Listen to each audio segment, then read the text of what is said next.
Hi everyone, it's Rachel back with the Shades of Orange, and today I'm here to do a book recommendation for space opera.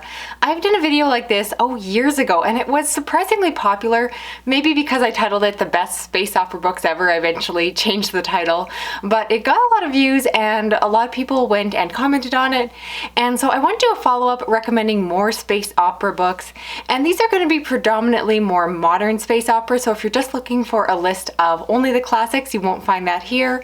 Definitely I could do a follow-up on this as I start to read more and more of the classics of the genre, but I want to give you some ideas. If you love space opera as much as I do, these are some great books to pick up, and I've said many times on my channel that I also believe that space opera is a subgenre of science fiction that is very accessible to those of you that are newer to the genre, so these are also great books to pick up for beginners. Well, there's a few exceptions, but for the most part these are very beginner friendly. So all that being said, let's get into the recommendations. First, let's talk about No Fic Lost, the first book in the Graven trilogy, and this is by Essa Hansen. This is a series that at the beginning follows a young boy who is on a planet. He is a slave to an alien overlord. Something terrible happens and there is a horrible massacre. He is able to survive because he is picked up by the crew of a salvager group, and together they go and run off, and from there the story goes along. And this is a book that I like to recommend for a few reasons, because in some ways it does follow a lot of the space opera tropes once he gets on the ship with the ragtag group of salvagers, but before that this book also has some fantastic elements of what I would describe as light horror. The creatures described in these books are absolutely terrifying, and the setup itself is quite gruesome, and those dark horror threads continue throughout the series. So if you're like me and like your science fiction a little bit darker, this is definitely one of the darker takes I've seen on space opera, because it tends to be very light and entertaining, as you will see with some of the entries in this list, but this one has a bit of a darker tone, which is something I personally am most drawn towards. So highly recommend, again, if you want something a little bit darker to start you off with. Next, I want to talk about Fortuna by Kristen Merbeth, and this is the first book in a space opera series that follows two main perspectives. We first have that of a young woman who is slated to take over her family business, and that family business happens to be one of smuggling.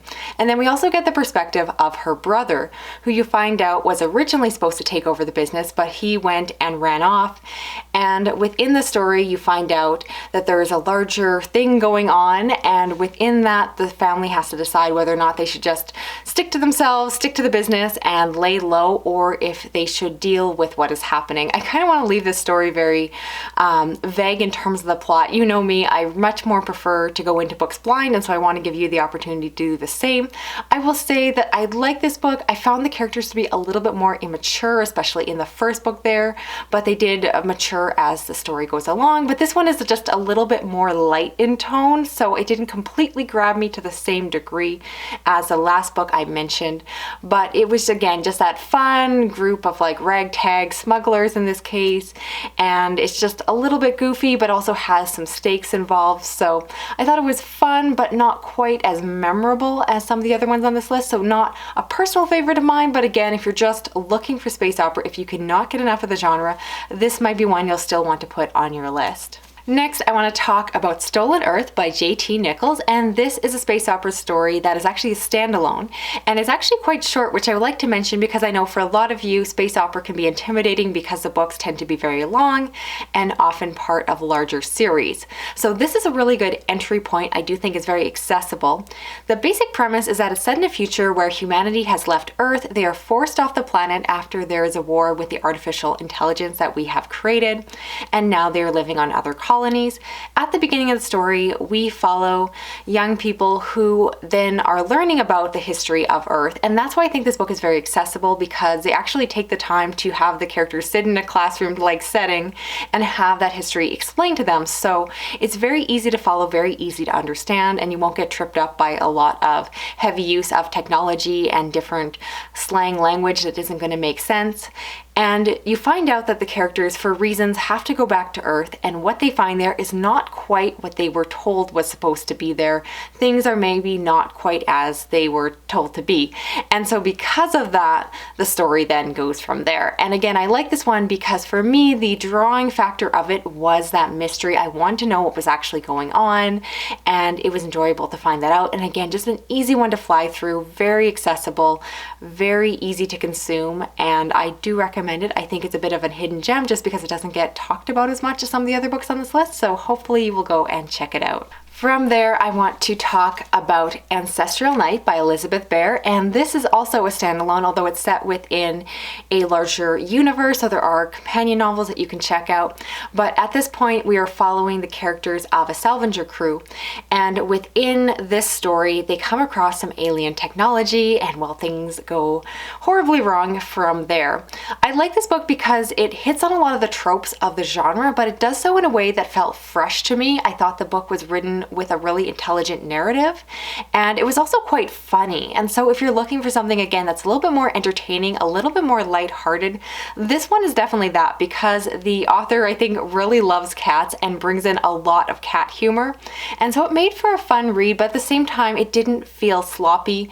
It felt very smart and well thought out, and had some really interesting aspects of science scattered throughout the novel, but in a way, again, that felt accessible. So I do think that this one really walks a nice balance between, again, being more intellectual science fiction while still being incredibly accessible and fun. So if you're looking for that balance, this would be a good one to check out. There is also, as I mentioned, a companion novel, Machine, which I really like because that one, again, has more of a mystery element to it and just goes in a little bit of a different direction. But anyway, if you're going space opera, this first book is a really good place to start. Next, we have Stars and Bone by Gareth Powell. This is a book that's set in a future where humanity has left a dying Earth behind.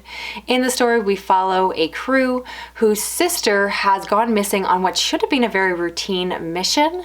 However, when they go to track her down, they come across some ancient alien technology that possibly threatens the future of humanity. Now, I like this one because, in my opinion, it hits on all the classic tropes of space opera. You have an artificial intelligent ship, you have a mystery that they need to solve, you have ancient technology, and there's a lot of humor written throughout the story. This first book, again, is very short and easy to fly through, and I think it's just a really good example of the genre. Perhaps not the most revolutionary or unique that I have read, but again, if you're just looking for more space opera, if you love the tropes of the genre, this is definitely one you will want to check out for yourself.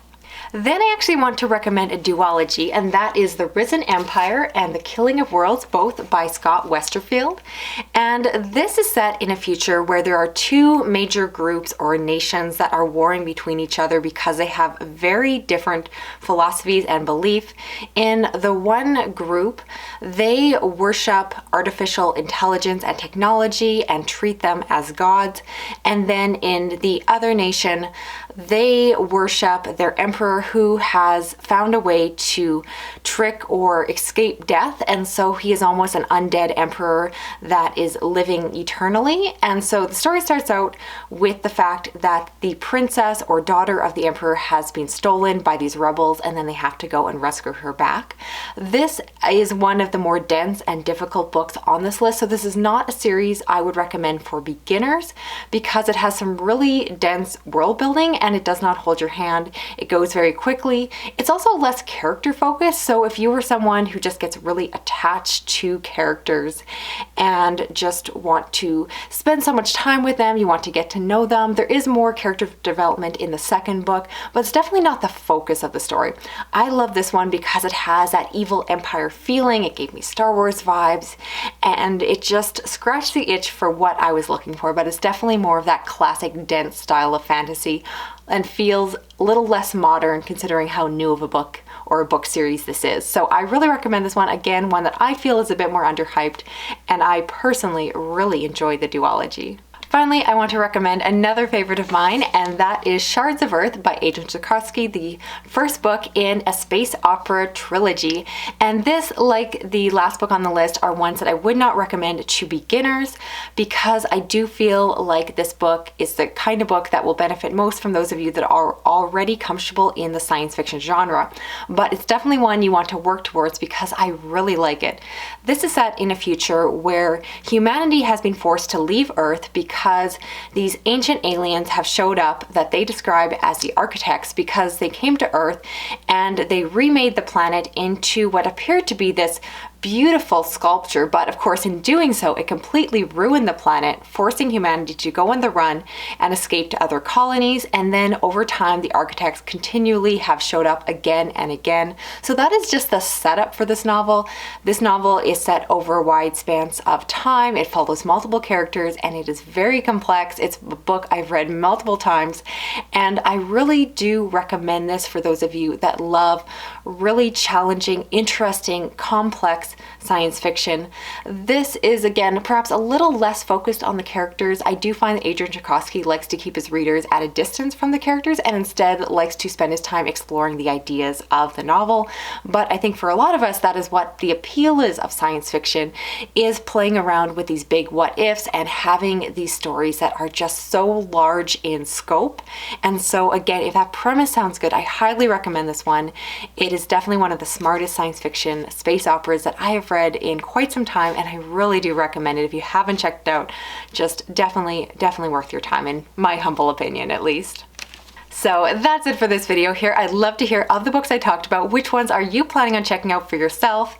And if you're looking for even more recommendations, don't forget that I filmed a previous video on the topic, and so I didn't want to repeat any titles, which is why things like The Expanse did not show up on this list. If you're new to my channel, please consider subscribing. I do read a lot of science fiction as well as fantasy, horror, and thrillers. You can help me out by giving this video a thumbs up, sharing it around online, dropping a comment, even if it's just a little spaceship. And if you hit that little notification bell, you'll never miss a video from me. Thanks so much for watching. I'll talk to you again soon. Okay, bye-bye.